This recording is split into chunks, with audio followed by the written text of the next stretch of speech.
Hi, it's Christina with the Sisyphean Journal. Today's August 25th, and we're looking at a situation just showing how vulnerable young women could be. In April of 1893, 17-year-old Ada Hawk was living with her parents, Eliza and Samuel Hawk, in Walnut Grove, Missouri. John O. Edmondson, a bank vice president and middle-aged widower, hired Ada to serve as a live-in housekeeper for the home he shared with his mother in Greene County, about a mile away from her family. When summer came, Edmondson began trying to cajole several men into marrying Ada so that her impending baby would have a legitimate father. Now, this was a plan Ada reportedly resented. Unwilling to marry Ada himself and unable to recruit another husband for her, Edmondson began asking around for the best way to get rid of it. Ada seemed willing to go along with this plan. She and Edmondson first tried inserting a rubber catheter to no effect. Edmondson consulted a druggist who said he didn't know how to cause an abortion.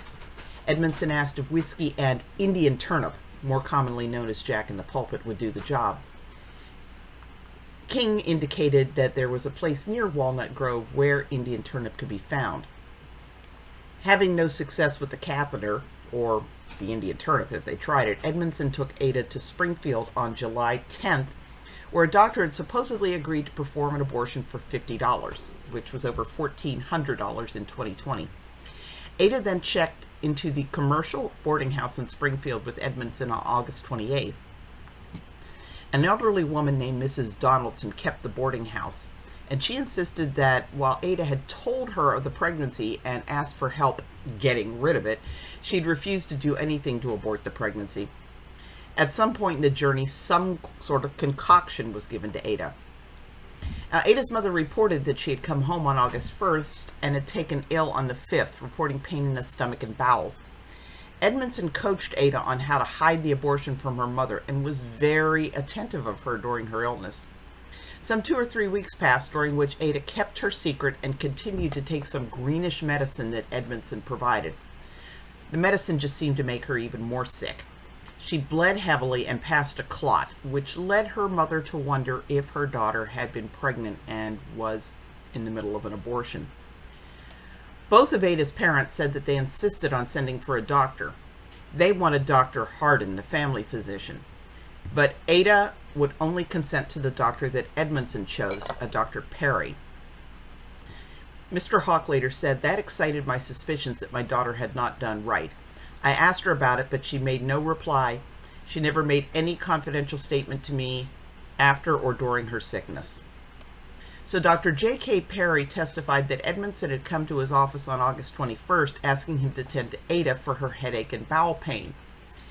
Perry arrived to find her with a fever of 103 and was told that she'd been delirious. He diagnosed her as having typhoid malarial fever and denied that she was pregnant when he treated her. Perry came about 9 times to care for Ada, according to her father, and he always insisted that everybody leave the room while he attended to her. Now, as her health deteriorated, Ada realized she was dying and said to her mother, "Ma, how I love you. You will keep our secret, won't you?" And Mrs. Hawk promised that she would. "Well, Ma, I did miscarry the Saturday after I came home."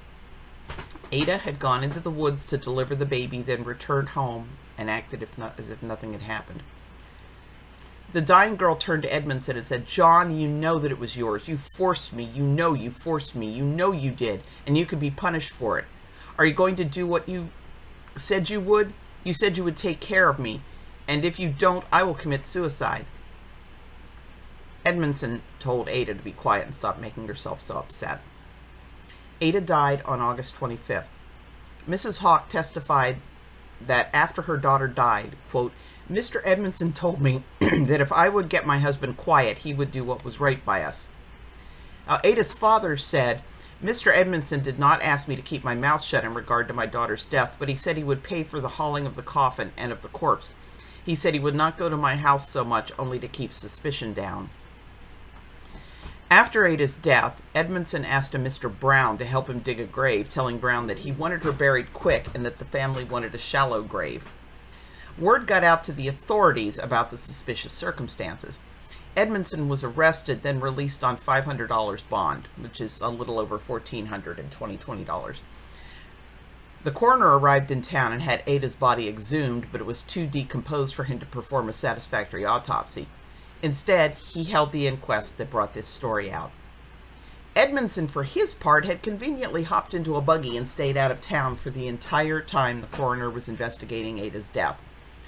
This did little to help him, as the coroner swore out a new warrant and bond was set at $2,000, which is over $57,000 in 2020 dollars.